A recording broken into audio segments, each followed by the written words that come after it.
Amina was 8 years old, but she carried herself like someone much older, someone who had learned, too early, how to shrink.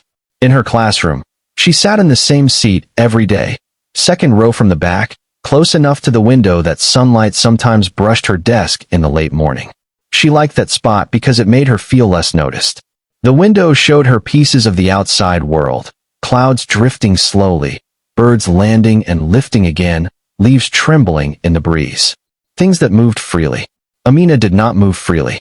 She finished her classwork faster than most of the other children, not because she was especially gifted, but because she focused with a quiet intensity.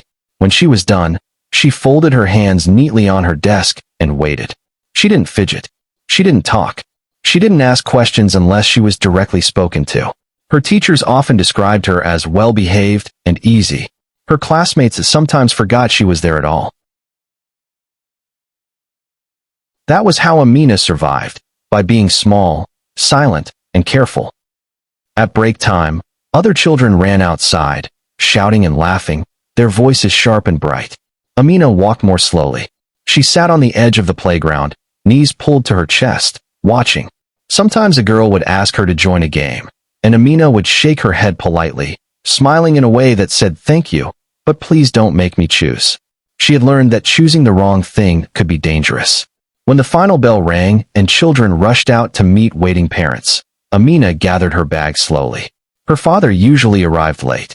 She waited on the steps, watching families reunite, mothers smoothing hair, fathers lifting children into the air. She studied these moments like pictures in a book she wasn't part of. When her father finally arrived, tired and quiet, she stood up immediately. "Did you behave today?" he asked, as he always did. "Yes, Papa," she replied, as she always did. That answer mattered more than anything else. Home was a house that looked peaceful from the outside. The walls were painted a soft cream color. The yard was swept clean every morning. Neighbors passed by without suspicion, sometimes complimenting how orderly everything looked. If they listened closely, they might have heard nothing at all. No laughter, no music, no noise that suggested chaos or cruelty. Inside the house, Amina took off her shoes carefully and placed them exactly where they belonged. She did everything carefully. Each movement was practiced, controlled, rehearsed in her mind before she acted. Her stepmother, Miriam, had entered her life 2 years earlier, after Amina's mother died. Amina still remembered her mother's voice, warm and steady, like a hand on her back. She remembered how her mother used to call her my little star, how she would hum while cooking, how the house used to feel full even when it was quiet. After the funeral, everything changed. Miriam arrived with kind words and gentle smiles.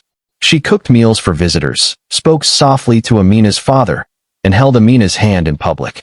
People said Amina was lucky. People said Miriam was good for them. At first, Amina believed it too. But kindness that depended on who was watching was not kindness at all. When Amina's father was home, Miriam's voice stayed sweet. She asked about school, praised Amina for being quiet, told her father what a good child she was. When he left for work, the air in the house changed. Miriam's footsteps became sharper, her sighs heavier, her eyes colder. Amina learned the rules quickly, though no one ever explained them out loud. Don't talk too much.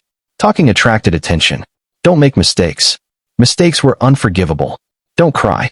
Crying made everything worse. Amina followed these rules with the seriousness of someone who knew the cost of failure. She cleaned when she was told. She ate quietly. She stayed out of the way. Even then, it was never enough. If she spilled water, Miriam's mouth tightened. If she walked too slowly, Miriam's patience snapped. If she asked a question, Miriam's eyes hardened, as if Amina had committed a crime simply by existing. "You're always causing trouble," Miriam would say. Amina never understood how. She stopped asking why. At night, Amina lay in her small bed, staring at the ceiling. The room smelled faintly of soap and dust. She hugged her knees to her chest, her body curled inward, protecting itself without knowing from what exactly. Only that danger was always near. She whispered promises to herself in the dark. "Tomorrow I will be better. Tomorrow I won't make mistakes. Tomorrow I won't upset her." These promises gave her something to hold on to, even though tomorrow always ended the same way. Sometimes she dreamed of her mother. In the dreams, her mother's arms were warm, and the house felt alive again. When Amina woke up, the ache in her chest was so strong it made her breath hitch. She learned to press her face into her pillow so no one would hear. Silence was safety, or so she believed. Her father worked long hours. When he came home, his shoulders slumped with exhaustion, his eyes dull from worry and responsibility. Amina watched him carefully, searching for the right moment to speak, but the right moment never came. When Miriam was around, Amina stayed quiet. When Miriam left the room, fear followed her like a shadow. Amina could still hear her voice echoing in her head, warning her, "No one will believe you." Amina believed that too. She believed adults were always right. She believed children were always wrong. She believed that if something bad was happening to her, it must somehow be her fault. So she stayed silent. At school, teachers praised her obedience. At home, obedience did not save her. Amina learned to disappear in plain sight, to exist without demanding care, to breathe without taking up space, to live as though she were an apology. And yet, somewhere deep inside her, something small still remained. A quiet hope she didn't know how to name. A fragile belief that maybe, just maybe, this was not how life was meant to feel. That belief flickered faintly, like a candle in a dark room. For now, it was all she had. The house had a rhythm, and Amina learned it the way sailors learn the sea, not by choice, but by survival. Morning came early. Miriam believed children should wake before the sun, as if rest itself were a weakness. Amina rose quietly from her bed, smoothing the blanket so there would be no wrinkles to complain about. She washed her face with cold water, careful not to splash the sink. Every movement was slow and deliberate, measured against the invisible line she must not cross. The kitchen smelled of cooking oil and boiled tea leaves. Miriam stood with her back straight, stirring a pot with sharp, impatient movements. She did not turn when Amina entered. "Stand there," Miriam said, pointing without looking. Amina stood. She learned early that speaking without permission was dangerous. Even breathing too loudly felt risky. She watched the floor, counting the tiny cracks in the tiles, letting the numbers steady her racing thoughts. When Miriam finally turned, her eyes swept over Amina critically, as if searching for a flaw. "Did you wash the plates last night?" she asked. "Yes," Amina replied softly. Miriam walked to the sink and inspected it closely. The plates were clean. Still, Miriam clicked her tongue in irritation. "You missed a spot," she said. Amina stepped forward, even though she could not see what was wrong. She reached for the sponge, hands trembling slightly, and washed the plates again, slowly, carefully, until Miriam nodded once. Only then was Amina allowed to eat. She ate standing up, taking small bites, chewing quietly. She didn't taste the food. Hunger and fear had blended together long ago into something dull and constant. After breakfast, Miriam handed her a list of chores written in firm, slanted handwriting. "Sweep the living room. Wash the clothes. Clean the bathroom." Amina nodded and began immediately. She knew better than to ask how long she had, or whether she was doing it right. Those questions led to anger. Anger led to punishment. So she worked silently, her small body bending and stretching as she scrubbed and swept, her mind focused on one thing only: do not make a mistake. The house was quiet, but it was not peaceful. It was the kind of quiet that pressed against her ears, heavy and watchful. When Miriam left the house to run errands, Amina did not relax. Freedom did not arrive with absence. Fear lingered, thick and stubborn, as if Miriam's presence had soaked into the walls. Amina worked faster then, hoping to finish everything before Miriam returned. She imagined Miriam's eyes scanning the rooms, searching for something wrong. There was always something wrong. Sometimes it was dust that no one else could see. Sometimes it was a folded cloth that wasn't folded properly. Sometimes it was nothing at all. Those were the worst days. When her father came home in the evenings, the house transformed. Miriam smiled. She laughed. She served dinner neatly and spoke warmly about her day. She praised Amina for being obedient, calling her quiet and easy, words her father accepted gratefully, like proof that everything was fine. Amina sat at the table with her eyes lowered, answering questions politely. She wanted to tell him so badly, wanted to open her mouth and let the truth spill out. But fear wrapped around her throat. Miriam's warning echoed in her mind, sharp and absolute. No one will believe you. And so Amina stayed silent, watching her father nod and eat, watching him trust the wrong person. At night, when the house settled into darkness, Amina listened for footsteps. She slept lightly, waking at the smallest sound. Sometimes she imagined she heard her mother's voice calling her name, gentle and reassuring. She never answered. School was the only place where time moved differently. There, the air felt lighter. The walls were bright with children's drawings. Voices rose and fell in laughter and argument, not anger. Still, Amina carried her fear with her like an invisible backpack, heavy, unavoidable. She flinched at sudden noises. She froze when teachers raised their voices, even when they weren't angry. When other children argued, she shrank back, her heart pounding as if she were in danger. She kept her desk neat. Too neat. When classmates asked why she never played, she shrugged. When they asked why she never talked about home, she smiled and said nothing. During lessons, her eyes stayed on the board, but her thoughts drifted. She imagined what it would feel like to live in a house where mistakes were allowed, where spilling water meant laughter instead of punishment, where asking questions was safe. She didn't know if such a place truly existed. One afternoon, as Amina carried a cup of water across the kitchen floor, her foot slipped slightly. The cup tipped, and water splashed onto the tiles. The sound was small, almost nothing, but Miriam's reaction was immediate. Her face tightened, and her voice rose, not loud, but sharp enough to cut. "What did you do?" I'm sorry," Amina said quickly, reaching for a cloth. Miriam stepped closer, her shadow falling over Amina. "Sorry," she repeated. "You never listen. You never learn." Amina wiped the floor with shaking hands, her heart pounding so hard she thought it might break through her chest. She didn't look up. She didn't speak again. When it was over, she retreated to her room, closing the door softly behind her. She pressed her back against it and slid down to the floor, hugging her knees. She didn't cry right away. Crying took energy, and energy was something she was learning to save. As days passed, the weight inside her grew heavier. Each small moment of fear stacked on top of the last, building something fragile and strained inside her chest.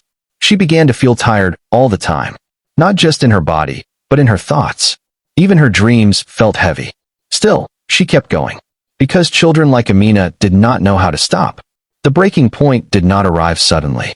It crept closer quietly, disguised as routine, hiding behind ordinary days and ordinary pain. And when it came, it would not be loud. It would be silent, just like Amina. Mrs. Bello had been teaching long enough to know that silence came in different forms. Some children were loud because they wanted attention. Some were quiet because they were shy. And then there were children like Amina. Children whose silence felt heavy, deliberate, learned. Amina sat perfectly still at her desk, her back straight, her hands folded neatly, as always. While the other students whispered to one another, passed notes, or tapped their pencils impatiently, Amina remained unmoving, as if motion itself might bring trouble. Mrs. Bello noticed. It wasn't just the stillness. It was the way Amina watched everything, her eyes tracking movement in the room with careful awareness. It was how she flinched when a book dropped or when another teacher raised their voice in the hallway.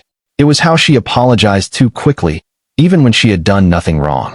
One afternoon, during a group activity, a boy accidentally knocked over a chair. The noise echoed sharply through the classroom. Amina froze. Her shoulders jerked upward, her breath caught, and her eyes widened in a way that did not belong to a simple surprise. She shrank into herself, arms wrapping instinctively around her body, as if preparing for something that never came. Mrs. Bello saw it clearly then. She felt something twist in her chest. When the activity ended, Mrs. Bello waited until the other children were distracted before walking over to Amina's desk. She crouched slightly so she wouldn't loom over her. "Amina," she said gently, keeping her voice calm and even. "Can you come help me with something?" Amina nodded immediately and stood, her movements careful. She followed Mrs. Bello to a quiet corner of the classroom, her heart pounding. She had not been asked to help before. She didn't know what she might have done wrong. Mrs. Bello knelt so they were eye level. "Are you okay?" she asked softly. The question was simple, ordinary, but it felt dangerous. Amina hesitated. Her mouth opened, then closed again.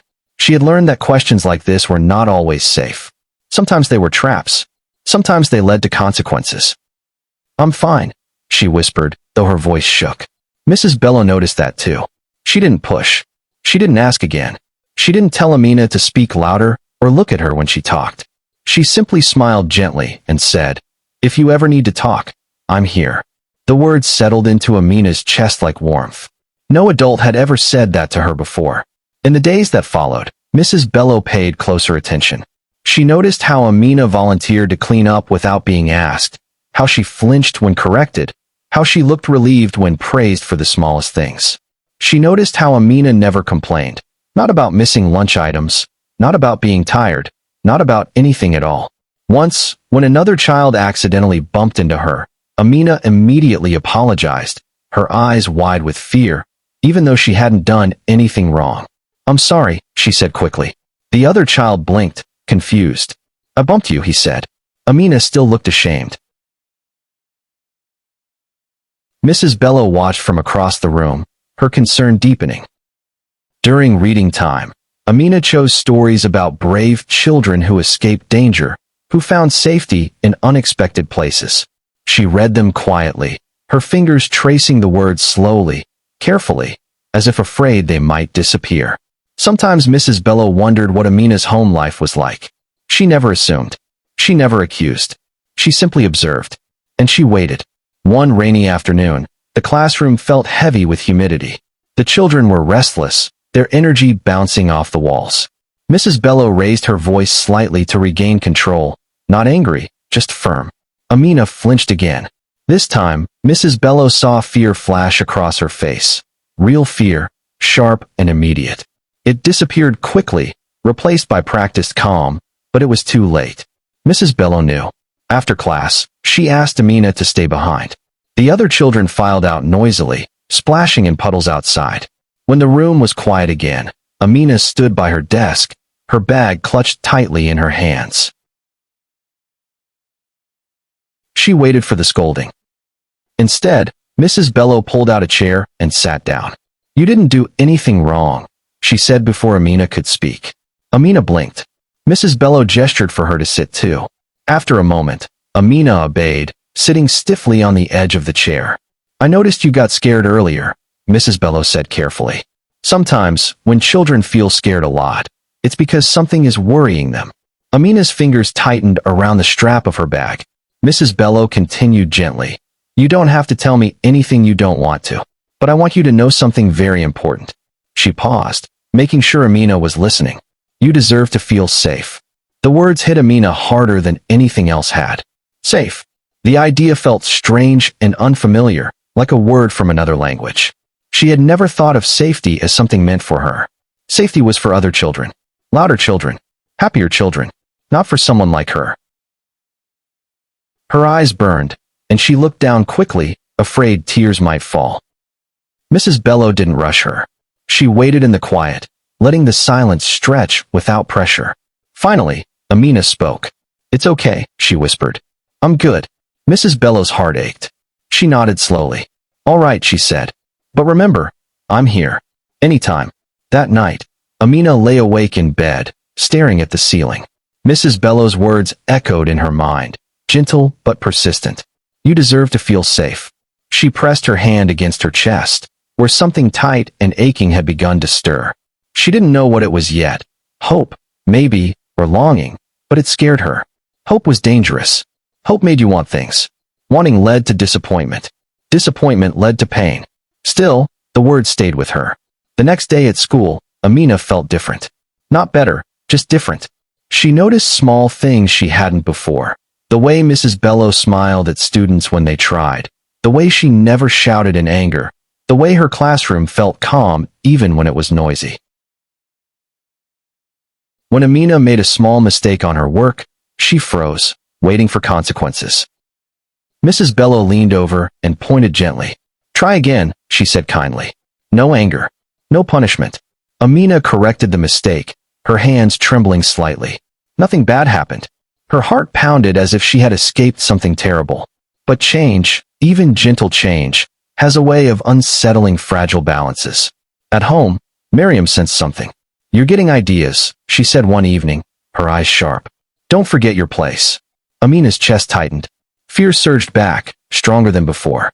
That night, she cried quietly into her pillow, torn between two truths pulling her in opposite directions. One voice told her to stay silent. Another whispered that maybe, just maybe, she didn't have to. The breaking point was coming. And this time, someone was watching. The day it happened began like every other day, quiet, ordinary, and heavy. Amina woke before the alarm, her eyes already open, her body tense.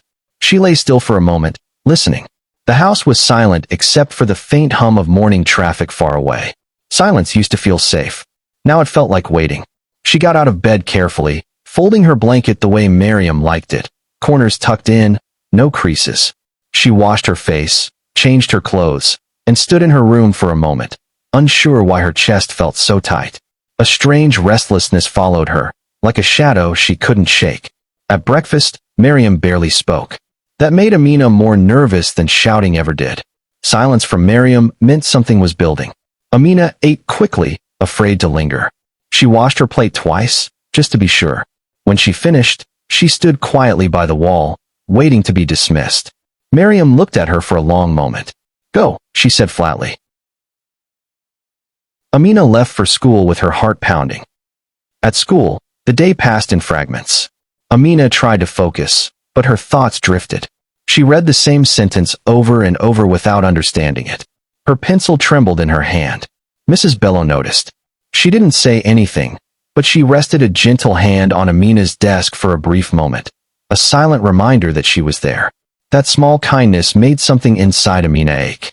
By the time school ended, the sky was already darkening with clouds. Amina walked home slowly, every step heavier than the last. Her stomach hurt, but she wasn't hungry. She felt like she was walking towards something she couldn't escape. When she entered the house, Miriam was waiting. The air felt thick, too still. "Come here," Miriam said. Amina obeyed. Miriam pointed to the living room floor. "Did you sweep?" "Yes," Amina replied softly. Miriam walked across the room, her eyes scanning every corner. She stopped suddenly and bent down, picking up something tiny from the floor, a speck of dust so small Amina hadn't seen it. "This," Miriam said sharply. "This is what you call clean." "I'm sorry," Amina whispered immediately. Her heart raced. She reached for the broom. Miriam didn't move aside. "Sorry doesn't fix anything," she said. "You never listen. You never try hard enough." Amina felt the familiar pressure building in her chest, tighter and tighter, like air trapped where it didn't belong. She wanted to speak, to explain, to say she had tried. But she knew better. She lowered her head. "I'll clean it again," she said. Miriam stepped back slightly, crossing her arms. "Do it properly this time." Amina swept slowly, carefully, her hands shaking. She checked the floor again and again, afraid to miss anything. Her breathing became shallow, uneven. It still wasn't enough. Miriam sighed loudly. "Useless," she muttered. The word landed heavier than any shout. Something inside Amina cracked. It wasn't sudden. It wasn't dramatic. It was quiet, like a thread stretched too far, finally snapping. She froze, the broom slipping from her hands and clattering softly against the floor. "I tried," she whispered. The words surprised even her. Miriam turned sharply. "What did you say?" Amina felt her throat close. Fear surged through her, stronger than ever. But something else was there too. Exhaustion, deep and overwhelming. "I tried," she said again, barely louder than before. For a moment, Miriam stared at her in disbelief. Then her voice rose, sharp and furious. "Don't talk back to me." Amina didn't argue. She didn't scream. She didn't run. She simply sank to the floor, hugging herself as tears spilled down her face. Quiet tears, shaking tears, the kind that come when there is nothing left to hold them back. She cried for everything she hadn't said. For every apology she didn't understand. For every night she lay awake promising to be better. Miriam stood over her, angry words spilling out, but Amina barely heard them. The sound blurred into noise, distant, and unreal. All she could feel was the ache in her chest, the deep, aching sadness she had been carrying alone for so long. Eventually, Miriam turned away, muttering in disgust. "Get up," she said. "Stop acting like a baby." But Amina couldn't move. Her body felt heavy, numb. She stayed there long after Miriam left the room, her tears soaking into the fabric of her dress, her breathing slow and uneven. That night, Amina lay awake in bed, staring into the darkness. Her chest still felt tight. Each breath felt like work. Her thoughts raced, circling the same questions over and over. Why isn't being good enough enough? Why does it always hurt? Why does no one see? Mrs. Bellow's voice returned to her memory, soft and steady. "If you ever need to talk, I'm here." The words no longer felt distant. They felt close, dangerously close. The next morning, Amina went to school with red eyes and slumped shoulders. She didn't sit by the window this time. She barely looked up at all. During lessons, she didn't raise her hand. She didn't smile. She didn't flinch. She simply sat still, staring at her notebook, her mind far away. Mrs. Bellow noticed immediately. She watched Amina carefully, her concern deepening into certainty. Something had broken, and it could no longer be ignored. The bell rang for lunch, sharp and loud, and children rushed out of the classroom in bursts of laughter and movement. Chairs scraped against the floor. Bags were grabbed. Voices overlapped. Amina stayed seated. She stared at her notebook, though she wasn't reading.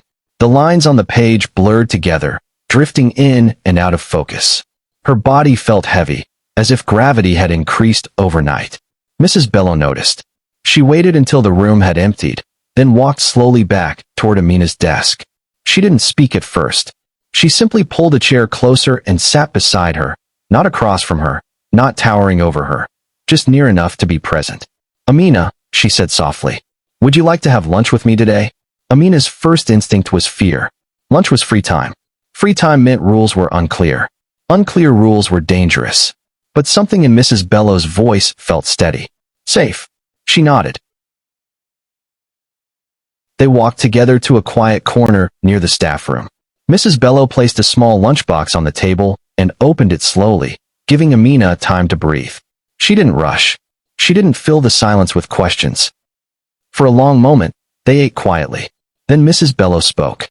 "You don't have to tell me everything," she said gently. "You don't even have to tell me anything today. I just want you to know something very important." Amina looked up, her eyes wary. "You are not in trouble," Mrs. Bellow continued. "And nothing you say here will make you a bad child." The word struck something deep inside Amina. Bad child. She had carried that label for so long, she didn't even realize it had a name. Mrs. Bellow went on, her voice calm and careful. "I've noticed that you seem very scared sometimes. And when children are scared a lot, it usually means something is wrong, not with them, but around them." Amina's fingers tightened around her spoon. She felt heat rise behind her eyes. She fought it instinctively, swallowing hard, pressing her lips together. Crying was dangerous. Crying made things worse. Mrs. Bellow noticed the struggle and lowered her voice even more. "It's okay if you don't want to talk," she said. "But I want you to hear this clearly." She leaned forward slightly. "You deserve to feel safe. All the time. Not just sometimes." Amina's breath caught. The room felt too small. Her chest felt too tight. Words pressed against her throat, begging to be released and begging to stay hidden at the same time. She stared down at the table, at a small scratch in the wood, tracing it with her eyes. "I try," she whispered. Mrs. Bellow didn't interrupt. "I try to be good," Amina continued, her voice barely audible. "I don't talk. I don't make noise. I clean. I listen." Her hands began to shake. "But it's never enough." The words spilled out slowly at first, halting and uneven, like steps on unfamiliar ground. She spoke in fragments, not stories. She didn't name everything.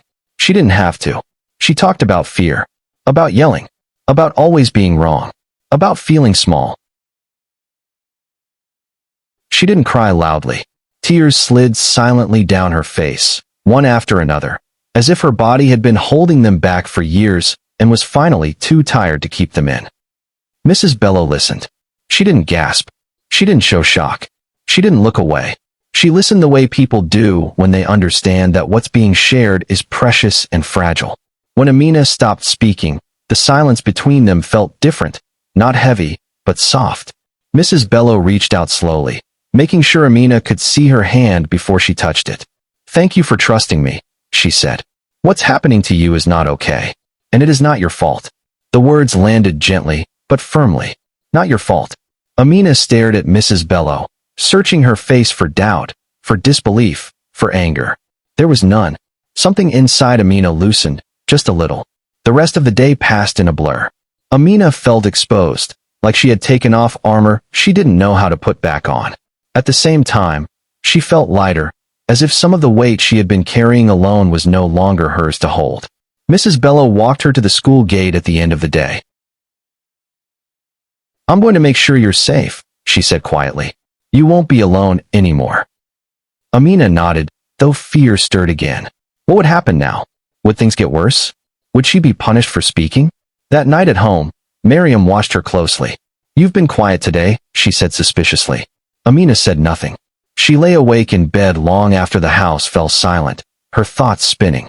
Speaking the truth felt dangerous, but it also felt right in a way she couldn't explain. For the first time, someone had listened. For the first time, someone had believed her. The next day, small changes began. Mrs. Bello spoke with the school counselor. Careful conversations happened behind closed doors. Adults used calm voices and serious expressions. No one raised their voice at Amina. No one blamed her. When her father was called in, he looked confused at first, then pale, then broken. He listened, really listened. Amina watched from the corner of the room, her heart pounding. She didn't know what would come next, but she knew one thing for certain. The truth was no longer trapped inside her. It had found a voice. Change did not arrive loudly. It did not crash through the door or announce itself with certainty. It came quietly, carefully, the way people move when they are afraid of making things worse. The adults spoke in low voices. Doors closed gently. Papers were passed from hand to hand. Names were written down. Plans were made. Amina watched it all as if from a distance.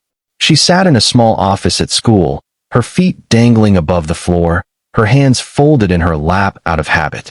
The counselor smiled kindly, offering her water, offering tissues. Amina accepted both, though she didn't use them. She felt strangely calm. After years of fear, the quiet seriousness of the room felt almost peaceful. Her father arrived later that afternoon. Amina recognized his footsteps immediately. She looked up as he entered, his face lined with confusion that quickly shifted into something else, something heavier. He listened as the counselor spoke.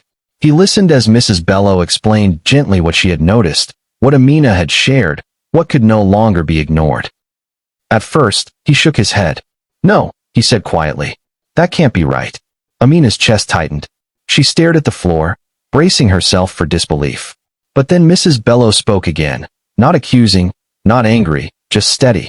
"We wouldn't be here if we weren't concerned for her safety." Something in her father's expression changed. He looked at Amina, really looked at her. Not the obedient child who never complained. Not the quiet girl who caused no trouble. But the small figure in front of him, shoulders drawn inward, eyes too serious for her age. He saw it then. The distance, the fear, the way she seemed to expect punishment just for breathing. His face crumpled. "I didn't know," he whispered. The words did not fix anything. They did not erase what had happened. But they mattered. That evening, Amina did not go home. Instead, she went with her aunt, her father's older sister, a woman with soft hands and a laugh that sounded like sunlight. The aunt knelt in front of her, holding her gently by the shoulders. "You're safe here," she said. The word safe still felt unfamiliar, but Amina nodded. That first night, Amina slept in a bed with fresh sheets that smelled like soap and warmth. No one yelled. No one watched her movements. No one told her to be smaller. She woke up once in the night, heart racing, certain she had done something wrong. But the room was quiet. Nothing happened. She pulled the blanket around herself and fell asleep again. It was the first full night of rest she had known in years. Miriam was removed from the home. The decision was firm, final, and non-negotiable. Adults handled it. Amina did not have to see her. She did not have to explain herself again and again. For once, The burden was not hers. Her father visited often, sitting beside her on the couch at her aunt's house. At first, he didn't know what to say.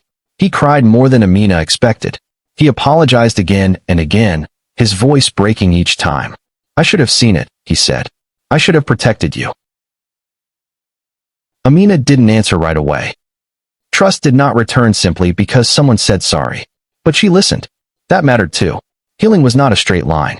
Some days, Amina felt light and calm. She laughed softly when her aunt told jokes. She helped in the kitchen without fear, knowing mistakes were met with patience instead of anger. Other days were harder. Loud voices made her jump. Sudden movements made her heart race. If someone corrected her, even gently, her stomach twisted into knots. At school, Mrs. Bello checked in with her every day, sometimes with words, sometimes with a simple smile. The counselor taught Amina how to name her feelings, how to breathe through fear, how to understand that her reactions made sense. "What happened to you was not your fault," they told her. Over and over. Slowly, the words began to sink in. Amina started to change in small ways. She raised her hand once in class, just once, but it felt like standing on the edge of a cliff. When Mrs. Bello called on her and smiled proudly, Amina felt something warm bloom in her chest. She played outside during break, running for a few minutes before stopping to catch her breath, surprised by the sound of her own laughter. At night, she began to dream less about fear and more about ordinary things, school trips, birthday cakes, stories without endings that hurt. Her father attended counseling too. He learned to listen without defending himself, to notice without assuming everything was fine. He learned that being present mattered more than being busy. He showed up, again and again. One evening, as Amina sat on the porch watching the sky turn orange and purple, her aunt brought her a glass of juice and sat beside her. "You know," her aunt said softly, "you're very brave." Amina frowned. "I didn't do anything." Her aunt smiled gently. "You told the truth. That's not nothing." Amina thought about that for a long time. Maybe bravery wasn't loud. Maybe it wasn't fighting back. Maybe it was surviving long enough to speak. Life did not become perfect, but it became safer. And for Amina, that changed everything. The playground smelled like dust, grass, and sunshine. Amina stood at the edge of it, her shoes sinking slightly into the soft earth, her fingers curled around the straps of her backpack. Children ran past her in bursts of laughter, their voices rising and falling like birdsong. For a moment, she simply watched, her heart beating fast, not with fear this time, but with uncertainty. This was new. She was used to watching life from the side. Amina. She turned to see a girl from her class waving at her, smiling without expectation or caution. The girl didn't wait for permission. She didn't analyze Amina's silence. She simply ran over and grabbed her hand. "Come on," she said. "We're playing tag." Amina hesitated. Then, slowly, she nodded. She ran. At first, her steps were awkward, careful, as if she were waiting for someone to tell her she was doing it wrong. But no one did.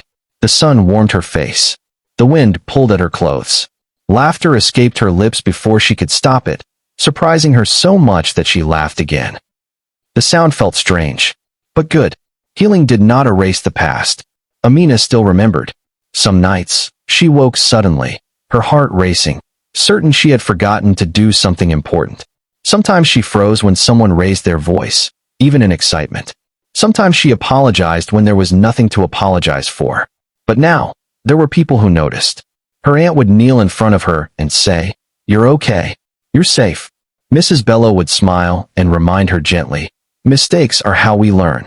The counselor taught her words for her feelings, fear, anger, sadness, hope, and helped her understand that all of them were allowed. Allowed.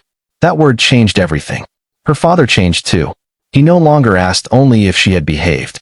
He asked how she felt. He listened without interrupting. When he made mistakes, he apologized, not with desperation, but with sincerity. Sometimes, Amina watched him closely, unsure whether to trust the change. But trust, she learned, could be built slowly. Brick by brick. One evening, as they sat together reading, her father paused and looked at her. I'm proud of you, he said quietly. Not because you're quiet. Not because you're easy. But because you're you. Amina swallowed hard. She didn't answer, but she leaned a little closer. At school, Amina began to take up more space. She raised her hand more often. She asked questions. She corrected mistakes without freezing. She joined games and arguments and laughter, learning the messy rhythms of being a child among other children. She still liked quiet corners. But now, they were a choice, not a hiding place. One afternoon, Mrs. Bello returned a story Amina had written. On the top of the page, written in careful ink, were the words, "You have a strong voice. Keep using it." Amina traced the letters with her finger, something warm spreading through her chest. On her 9th birthday, Amina stood in front of a small cake with candles flickering brightly. Her aunt clapped. Her father smiled, eyes shining. Friends crowded around her, impatient and loud. "Make a wish," someone said. Amina closed her eyes. For a moment, memories tried to intrude, old fears, old rules, old silence. Then she pushed them aside. She wished for something simple. To feel safe. To keep growing. To never forget that she mattered. She blew out the candles. Everyone cheered. Later that night, Amina lay in bed, staring at the ceiling, not with fear, but with thoughts drifting lazily like clouds. She hugged her pillow, feeling tired in the good way that came from living, not surviving. She thought about the girl she used to be, the quiet one in the corner, the child who believed she had to disappear to stay safe. She wished she could reach back through time and whisper something to that girl. "You're not broken. You're not invisible. You never deserved the pain." And though the past could not be changed, the future was open now, wide and bright, and uncertain in the best possible way. Amina smiled softly to herself. She was still gentle, still thoughtful, still quiet sometimes. But she was no longer afraid to exist. And that made all the difference. The end.